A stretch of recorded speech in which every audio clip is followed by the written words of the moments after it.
வேண்டாமப்பா, அடுத்தவர் தலையிடுவதை பார்த்தால் என் கணவர் வருத்தப்படுவார். என்ன ஏமா அடுத்தவனா நினைக்கிறீங்க? உங்க பிள்ளையாவே நினைச்சுங்க. அவருக்கு தெரியாம கொட்டிட்டு குடுக்குறேன். கொண்டாங்கம்மா கூடைய. அமரா, யார் இந்த சிறுவன்? ஏன் இங்கு வந்தா? இப்போது நீ போனாயா இல்லையா? போகலன்னா என்ன செய்வ? என்ன சொன்னாய்? அப்பா வெங்கடேசா,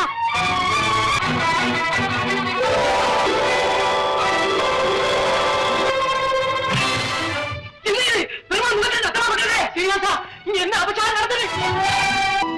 பார்த்தீர்களா சாமி, வந்த சிறுவனை தாங்கள் அடித்த அதே இடத்தில் பெருமாளுக்கு ரத்தம் கொட்டும் காட்சியை பார்த்தீர்களா? இதில் இருந்தாவது சிறுவனாக உருமாறி வந்து நம்முடைய விளையாட்டுகளை காட்டியவர் இந்த பெருமாளே என்று இப்போதாவது புரிந்து கொண்டீர்களா சுவாமி? பெருமாள் முகத்திலே வழியும் ரத்தத்தை நிறுத்த கடைசி முறையாக முயற்சி செய்து பார்க்கிறேன். எங்கள் பக்திக்கும் ஒரு சக்தி இருக்கும் என்று உலகத்திற்கு எடுத்து காட்ட வேண்டும் என்றால் கற்பூரத்தை வைப்பதோடு நிறுத்திவிடு. இல்லை, எங்கள் உயிரை மாய்த்துவிடு.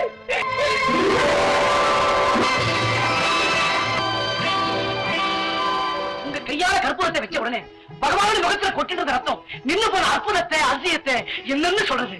இந்த சம்பவம் நடந்த ஞாபகார்த்தமா இன்னிலிருந்து பெருமாளுடைய முகத்துல நீங்க கற்பூரத்தை வச்ச அதே இடத்துல நானும் தினசரி கற்பூரத்தை வச்சு வழிபடுறதுன்னு முடிவு